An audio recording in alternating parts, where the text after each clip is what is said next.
कभी भी कोई गरीब अमीर नहीं बन सकता, हर कोई गरीब अमीर नहीं बन सकता, लेकिन एक दिन हर एक अमीर आदमी गरीब था। इट मीन्स आज जो सिचुएशन आप देख रहे हैं वो चेंज हो सकती है, लेकिन डिपेंडिंग अगर आप उतना एफर्ट लगाते हैं तो। एफर्ट मीन्स जितना आप कोशिश करते हैं, जितना प्रयास करते हैं, तो आपकी सिचुएशन चेंज हो सकती है। ये बात बिल्कुल सही है कि गरीब अमीर बन सकता है, लेकिन हर गरीब अमीर नहीं बन सकता, और हर अमीर एक दिन गरीब था। तो इसी बात को हम कंटिन्यू करेंगे through our concept, that is English. तो my dear, first of all we will discuss what is English, how to change our situation from the poverty to the richness. My dear, poverty से, गरीबी से अमीरी की तरफ कैसे जाना है, ये सिस्टम आपको इंग्लिश सिखाने वाला है। तो let's start, how to be rich from the poverty. Yes my dear, गरीबी से अमीरी कैसे बनाए, गरीबी से अमीर कैसे बने, लेट्स सी।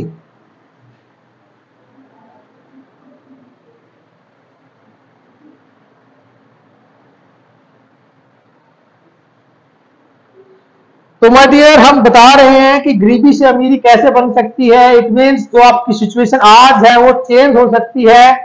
कैसे?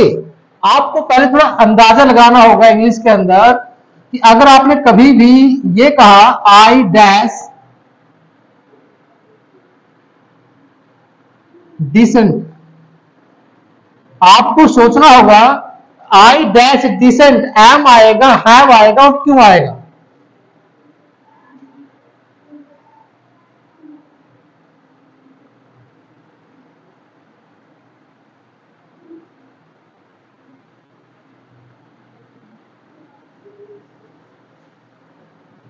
बताना होगा कि आई के साथ क्या यूज हो रहा है। Yes, okay. तो आपके सामने दोनों सेंटेंसेस हैं, प्लस आपको मैं आगे भी समझाऊंगा। टू सक्सीड, यानी कि गरीबी से अमीर बनने के लिए, यानी कि सफल होने के लिए वी नीड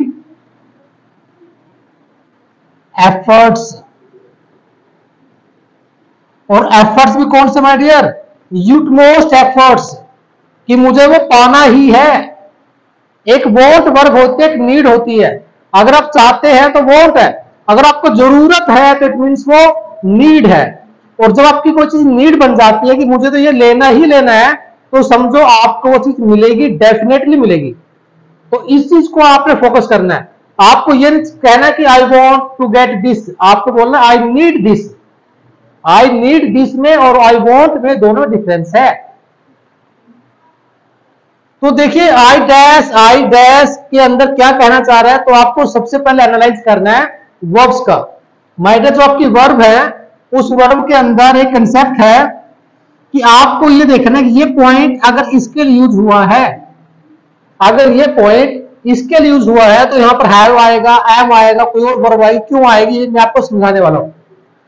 तो यहां पर आप देख पा रहे हैं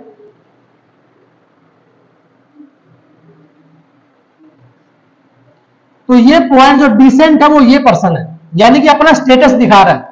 और जब ये पर्सन अपना स्टेटस दिखाएगा तो सिंपल है कि प्रेजेंट के अकॉर्डिंग क्या आएगा, एम आएगा।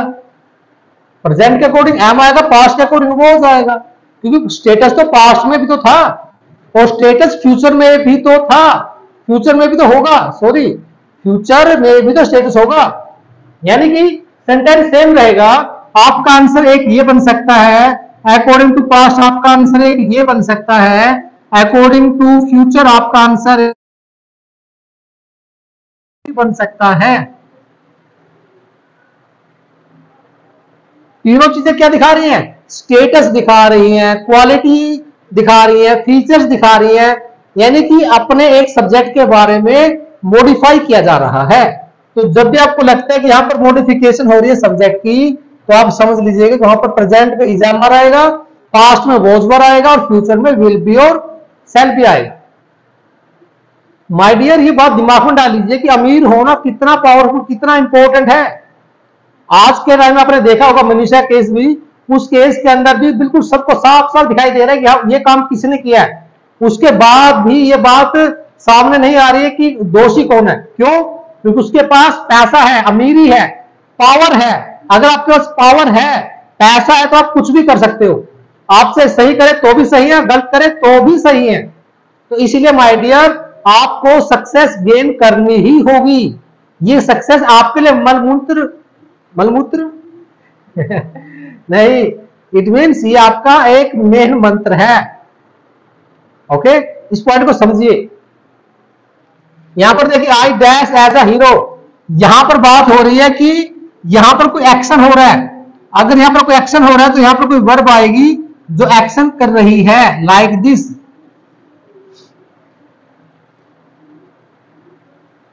ये वर्ब है, ये एक्शन है, और ये भी वर्ब है और ये भी वर्ब है। ये वर्ब स्टेटस को शो कर रही है, ये वर्ब स्टेटस को शो कर रही है, और ये एक्शन को शो कर रही है। तीसरा पॉइंट, टू सक्सीड, यानी कि ये फंक्शन है, ये पर्पस है। पर्पस के लिए आपको टू प्लस फर्स्ट फॉर्म का यूज करना है।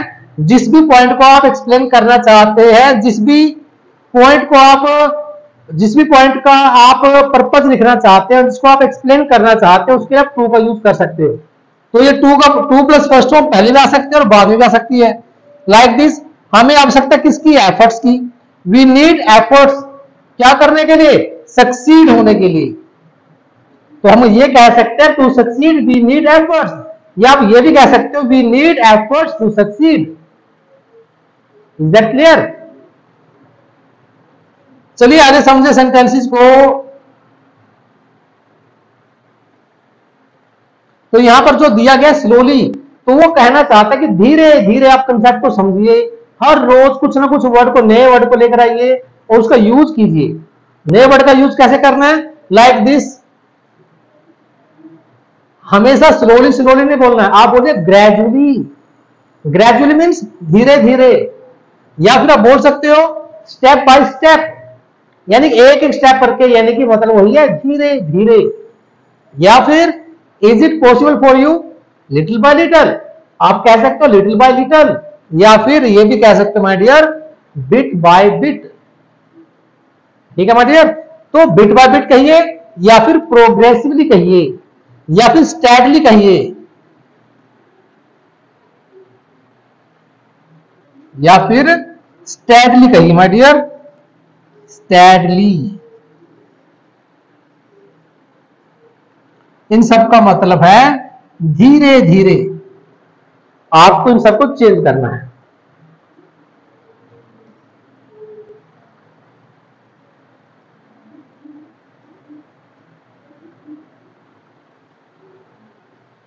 बताइए, समझ में आया मिस्टर? मैं समझाना चाह रहा हूं,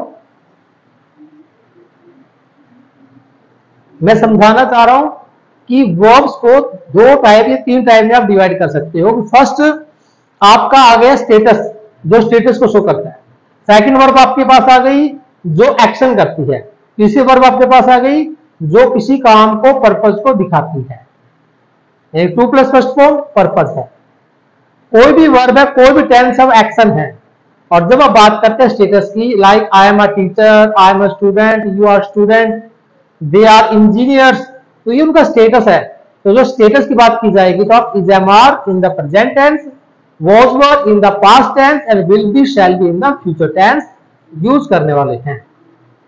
तो जैसे यहां पर देखिए आप, for example, she completely understood everything he said, वह सब कुछ समझ गई जो उसने कहा। She completely understood everything he said, जो कुछ उसने कहा वह सब कुछ समझ गई। तो क्या यहां पर स्टेटस आ रहा है? ये एक्शन आ रहा है। ये वर्ब सबसे पहले पहचान कर लीजिए, आइडेंटिफाई कर लीजिए। ये अंडरस्टूड हुआ है, यानी कि एक्शन है, ये आपका एक्शन है। और ही सेड, उसने कहा, तो ये भी एक्शन है। यहां स्टेटस की बात नहीं हो रही है। क्लियर हुआ? अगर मैं इसको ऐसे लिखता हूं, यू मे स्टे देयर, ये एक्शन हो गया। Stay there where you are. तो यहां पर देखो ये आर क्यों आया भाई, ये स्टे क्यों आया, क्योंकि ये दिखा रहा है कि मेरा कोई स्टेटस है, मैं कहीं पर हूं, मैं कहीं ऊपर हूं, मैं कहीं नीचे हूं, मैं अमीर हूं, मैं गरीब हूं, मैं आप मासूम हूं, मैं बिल्कुल चालाक हूं, मैं डिफॉल्टर हूं, मैं इनोसेंट हूं, मैं डिसेंट हूं, ये सब दिखा रहा है। जब ये सब दिखाया जाएगा तो समझ लेना माय डियर वो स्टेटस है। जब मैं अपने बारे में बात करता हूं, मैं टीचर हूं, मैं डॉक्टर हूं, मैं इंजीनियर हूं, मैं अच्छा हूं, मैं बुरा हूं, मैं मोटा हूं, मैं पतला हूं, मैं ये हूं, ये वो हूं, तो ये सब स्टेटस को दिखाएगा। और जब आप कोई काम करेंगे लाइक दिस, अंडरस्टूड, मैं समझ गया, मैंने समझा दिया, मैंने पढ़ा दिया, मैं सो चुका हूं, मैं पढ़ चुका हूं, मैं याद कर रहा हूं, तो ये सारे एक्शन वर्ब हैं। इस टाइप से आप आइडेंटिफाई कर लीजिए।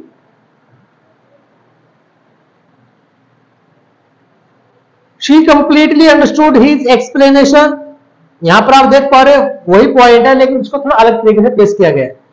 एक्सप्लेनेशन को यानी बात वही है, तो उसने कहा, उसके एक्सप्लेनेशन को समझ गई, आप ऐसे भी कह सकते हो। लेकिन मेन पॉइंट है कि आपको ये समझ में आ जाए what is function, purpose, action और स्टेटस। यहां पर बच्चा कंफ्यूज होता है। या फिर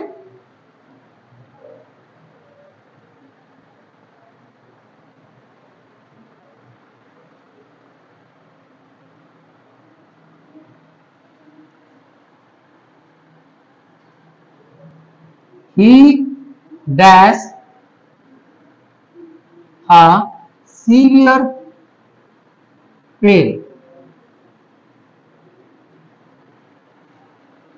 फिर मैंने राइट किया he dash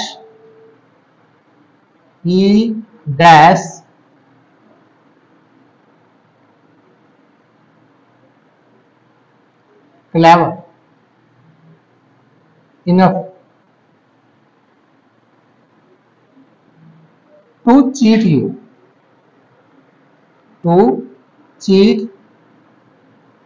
you। या फिर he made me a fool। तो यहां पर देखो तीन सेंटेंसेस आपके सामने हैं, आपको देखना भी ही के साथ इज भी आता है, ही के साथ हैज भी आता है, ही के साथ वाज भी आता है, ही के साथ क्या आता है, विल भी आता है, शैल भी आता है, कुछ भी आ सकता है भाई, डिपेंड करता है सेंटेंस पर, और डिपेंड करता है कि आप ये देख पाए कि ये वर्ड इसके अंदर है, ये सेंस इसके अंदर है, या फिर ये सेंस खुद है। अगर वो ये कह रहा है कि ही डैश अ हेडेक या ही डैश अ सीवियर पेन, यानी कि इसका मतलब क्या हुआ, अगर मैंने कहा यू आर अ हेडेक, चलो एक मिनट में पहले इसको बताता हूं। देखो पेन किसके पास है, उसके पास पेन है, ये पोजेशन की बात कर रहा है, ये दर्द की बात कर रहा है, तो दर्द उसके अंदर है। जब आप अंदर की बात कर रहे हो तो आपको यूज करना होगा प्रेजेंट में हैज और have. For he she it and singular noun you will use has, and for I we you they आप यूज करने वाले हैव। लेकिन अगर मैंने ये कहा कि भाई ये सिर दर्द तो मुझे है, राइट है, लेकिन वह मेरे लिए सिर दर्द है, मैंने लिख दिया ही इज अ हेडेक, तो गलत तो ये भी नहीं है, ही इज अ हेडेक, इसका मतलब क्या हुआ, इसका मतलब हुआ my dear he is a headache, यानी वो सिर दर्द बन चुका है किसी व्यक्ति के लिए, यानी ये हेडेक खुद है, वो हेडेक खुद है, वो एक बहुत बड़ी प्रॉब्लम है लोगों के लिए। अगर वो ये कहता है he has a headache, he has a severe pen, तो इट मींस उसके पास दर्द है, वो दर्द से परेशान है, उसको हेडेक है, उसको सीवियर पेन है। लेकिन अगर आप कहते हैं you are a severe pain for me, यानी कि तुम पेन का प्रॉब्लम का रीजन हो, यानी प्रॉब्लम तुम हो। अगर आप आर की बात कर रहे हो, यू आर, और ही इज की बात कर रहे हो, तो इट मींस जो हेडेक है वो खुद है, तो इसलिए वहां इज आया है। अगर हेडेक उसके अंदर होगा तो आप कहोगे he has a headache, he has a severe pen. मैंने कहा भाई यूवी सिंह मेरे लिए सिर दर्द बन चुका है, तो मैं क्या कहूंगा, UV Singh is a headache for me, UV Singh is a headache for me. मैंने कहा UV Singh has a headache, UV Singh has a headache, यानी कि हेडेक यूवी को है। और मैंने कहा UV Singh is a headache for me, यहां पर यूवी मेरे लिए हेडेक बन चुका है। इट मीन्स लाइक दिस, आपको रिलेट करना, समझने की कोशिश करनी है कि what is the basic concept of verbs. यानी कि भाई आप इस कंसेप्ट को क्लियर करते हैं तो आप जो पॉवर्टी है उस गरीबी से, उस सिचुएशन से बाहर निकल सकते हो, उस सिचुएशन को चेंज कर सकते हो। मैं तो आपको यहां तक भी कहने वाला हूं माय डियर, अगर आप 10th क्लास के एग्जाम देने वाले हो तो उससे 1 साल पहले आप इस कंसेप्ट को, बेसिक कंसेप्ट को समझ लीजिए, तो मैं गारंटी से कह सकता हूं 1000% आपको इंग्लिश, साइंस, एसएसटी उठाने की जरूरत ही नहीं पड़ेगी। आपको कोई बुक उठाने की जरूरत ही नहीं पड़ेगी, आप क्वेश्चन कंटेंट्स को खुद बना सकते हो अगर आपका बेसिक क्लियर है। नहीं तो क्या होगा, हर लेसन के अंदर 5-10 ऐसे टाइप क्वेश्चन है, 20-25 में शॉर्ट टाइप क्वेश्चन है, 50 से 100 तक उसमें वेरी शॉर्ट टाइप क्वेश्चन है। सबको याद करते रहिए, रट्टे लगाते रहिए और भूलते रहिए, ये प्रोसेस आपकी बनी रहेगी। मैं चाहता हूं कि आप उस प्रोसेस से बाहर निकले, उस पॉवर्टी से बाहर निकले और जाइए, पहुंचिए अपनी रिचनेस की साइड। रिचनेस मीन्स अमीरी, अमीरी मीन्स आपके सब कुछ है माय डियर, अगर आप ऐसा करते हैं तो ये समझ में आएगा। तो ये भी राइट है और ये भी राइट है। अच्छा, वो क्लेवर कौन है? ये क्लेवर है, जिसका स्टेटस आ रहा है तो इज हमारा आएगा, सिंपल। अच्छा, यहां पर देखो टू चीट, ये काम हो रहा है, पर्पस है, वो इतना चालाक है कि तुम्हें चीट कर देगा, धोखा दे देगा। यानी कोई इतना चालाक है कि तुम्हें धोखा दे सकता है। तो ये क्या हो रहा है, ये फंक्शन है, पर्पस है। जब फंक्शन की पर्पस की बात करते हो तो आप यूज करते हो to plus first form, like this. उसने मुझे मूर्ख बना दिया, तो यहां पर क्या किया, काम हुआ है, ये एक्शन वर्ब है, यहां पर एक्शन है। तो यहां पर तीनों में, चारों सेंटेंसेस के अंदर मैंने आपको समझाने की कोशिश की है कि इज क्यों आया, हैज क्यों आया, या कोई और वर्ब क्यों आई, ये चीज आपको सोचनी है। सपोज करो मैंने यहां पर लिख दिया होता हैज मेड, तो ये आपका क्या हो जाता my dear, present perfect tense, यानी कि उस टाइम तक वो काम कंप्लीट हो चुका है, एक्शन है वहां पर, वो कंप्लीट हो चुका है। हैज इसमें भी है और हैज यहां पर भी। हैज के बाद नाउन दिया गया है और यहां पर हैज के बाद वर्ब दी गई है थर्ड फॉर्म। क्या ये बात समझ में आ गई? श्योर है, समझ पा रहे हो?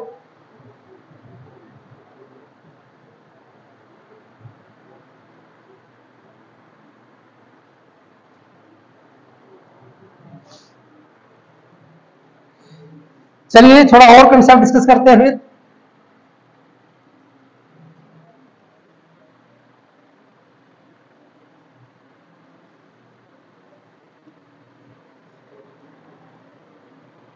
लाइक दिस, यहां पर देखिए स्टेप बाय स्टेप का यूज हुआ और आपको सेंटेंस में देखना है। यहां पर फॉलो क्यों आया, फॉलो आपकी वर्ब है, यानी वर्ब का मतलब है कि एक्शन वर्ब है।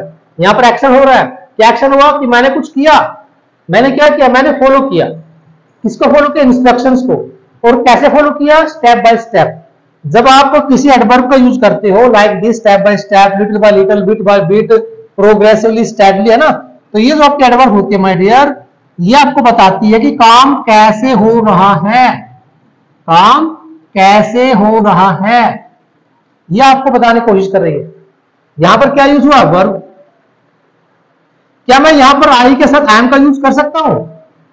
नहीं कर सकता, क्योंकि यहां पर आई क्या इंस्ट्रक्शन हो सकती है?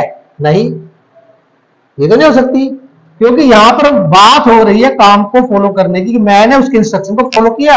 और कैसे किया, स्टेप बाय स्टेप।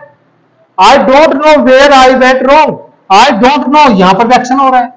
देखो, आई के साथ डू नॉट भी आता है, आई के साथ इज एमआर भी आता है, आई के साथ वॉज वर्ब भी आएगा, आई के साथ हैज हैव भी आएगा। तो क्या हम ये हमेशा कहेंगे कि आई के साथ हमेशा एम आएगा? ये तो नहीं कह सकते, क्योंकि आई के साथ बहुत कुछ आ सकता है। But whenever we want to speak on any topic, we start I am, I am. अरे आई एम का मतलब ये नहीं है कि हर पॉइंट पर आई एम ही बोला जाएगा। आपको एम बोलने से पहले सोचना है कि आप प्रेजेंट इंडेफिनिट की बात कर रहे हो, like I agree with you, I agree with you. बहुत सारे मैंने देखा है, कुछ टीचर भी ऐसे बोलते हैं, आई एग्री विद यू। ये तो राइट है, ये तो राइट है, लेकिन मैंने कहा मैंने बहुत सारे टीचर भी देखे हैं जो ये बोलते हैं I am agree with you, I am agree with you. तो आपको समझना है कि एम क्यों आएगा और क्यों नहीं आएगा, क्योंकि माय डियर ये प्रेजेंट इंडेफिनिट का एक्शन वर्ब है। ये जो वर्ब आ गई तो आप एम का यूज ही नहीं करना। आपको एम का यूज तब करना है अगर आपके बाद, उस एम के बाद अगर आप कोई वर्ब के साथ आईएनजी यूज कर रहे हो, यानी कि आप प्रेजेंट कॉन्टिन्यूअस टेंस यूज कर रहे हो, तो पॉसिबिलिटी बनती है कि एम वहां पर करेक्ट हो सकता है। ये बात दिमाग में रखें। तो आई एम एग्री नहीं आएगा, आई एम रॉन्ग है। हाँ, ये कह सकते हो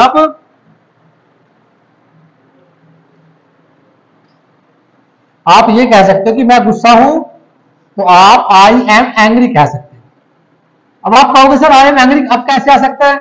तो माय डियर एंग्री तो एडजेक्टिव वर्ड है ना, ये तो एडजेक्टिव है, और एग्री आपकी वर्ब है, क्योंकि प्रेजेंट इंडेफिनिट में जब आप एग्री का यूज करते हो तो ये वर्ब है, इसमें तो सिर्फ वर्ब आएगी।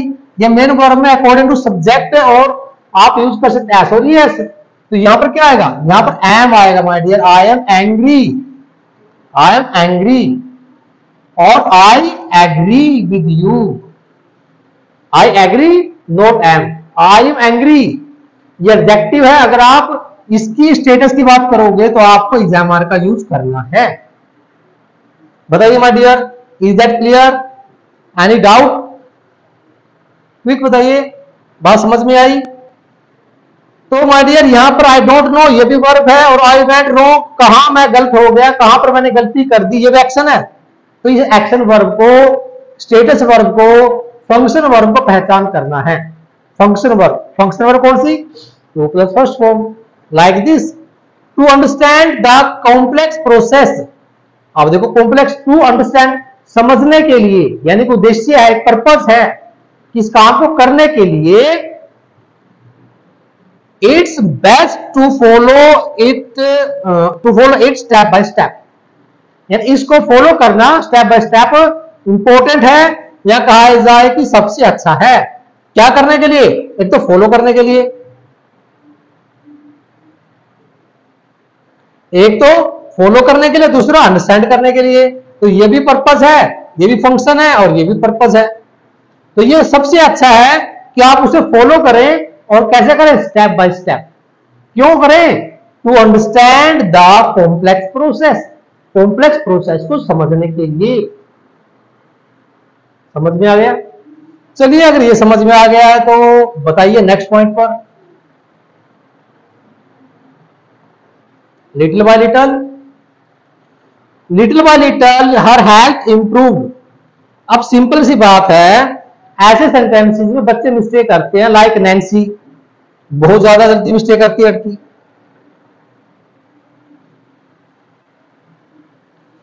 देखो स्वास्थ्य सुधर गया, इंप्रूव हो गया, इंप्रूव कौन हो गया? स्वास्थ्य।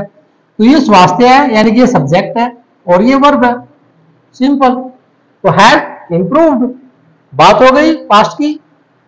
यहां पर आ जाओ, लिटिल बाय लिटिल, धीरे धीरे, और हेल्थ इंप्रूव्ड, उसकी स्वास्थ्य धीरे धीरे सुधर गई। अब मैं अगर इसको ऐसे लिखता हूं, आई डैश इंप्रूव्ड, इसमें, और मैंने लिखा माई हेल्थ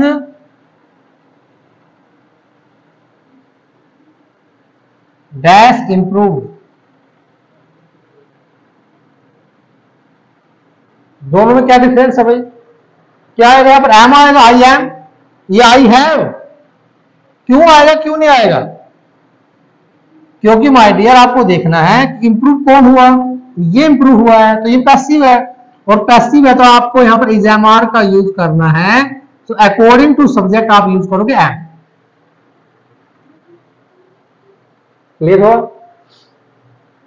फिर आगे चलिए, यहां लिखा है माई हेल्थ डैश इंप्रूव्ड, तो मेरा स्वास्थ्य सुधर गया। तो कौन सुधरा? मेरा स्वास्थ्य है। तो बस like this her health improved, ऐसे आ गया। तो यहां पर आपको देखना है कि बात किसकी हो रही है, हेल्थ इंप्रूव हो रही है, तो डायरेक्ट टू सब्जेक्ट के बारे में बात हो रही है। लाइक किसी भी एग्जांपल में आप देखो माय डियर, किसी भी क्लास की बुक उठाइए, अगर इसको इंग्लिश पढ़नी है, लैंग्वेज को समझने की कोशिश करनी है, तो आप कोई बुक उठाइए, उससे कोई फर्क नहीं पड़ता। बात यह है कि आप उस पर काम करना शुरू करें। एक एक सेंटेंस जो आपने बनाया है उस काम को, उसको अप्लाई करके देखें। आज मैं आपको छोटा सा एग्जाम्पल बता रहा हूं। आज एक क्लास में मैं समझा रहा था,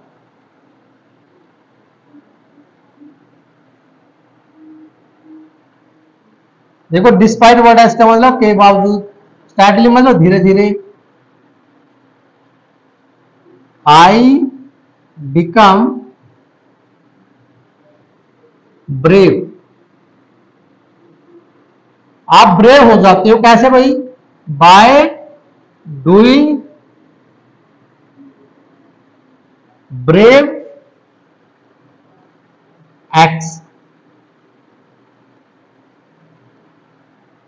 अब आपने कहीं से ये सेंटेंस पढ़ा या कोई और भी सेंटेंस पढ़ा तो उसको आप अपनी लाइफ में यूज करके देखें कि मैं कैसे यूज कर सकती हूँ। भी मैं बहादुर बनता हूं बहादुरी काम कर करके, या फिर मैंने कहा you become innocent by doing innocent acts, यानी आप बहादुर बनते हो बहादुरी का काम करके, आप मासूम बनते हो मासूम से काम करके। तो आपने एक सेंटेंस दो बना दिए, और ऐसे आप बहुत सारे सेंटेंसेस बना सकते हो जैसे आप सोचते चले जाओगे। Like this, let me explain. He becomes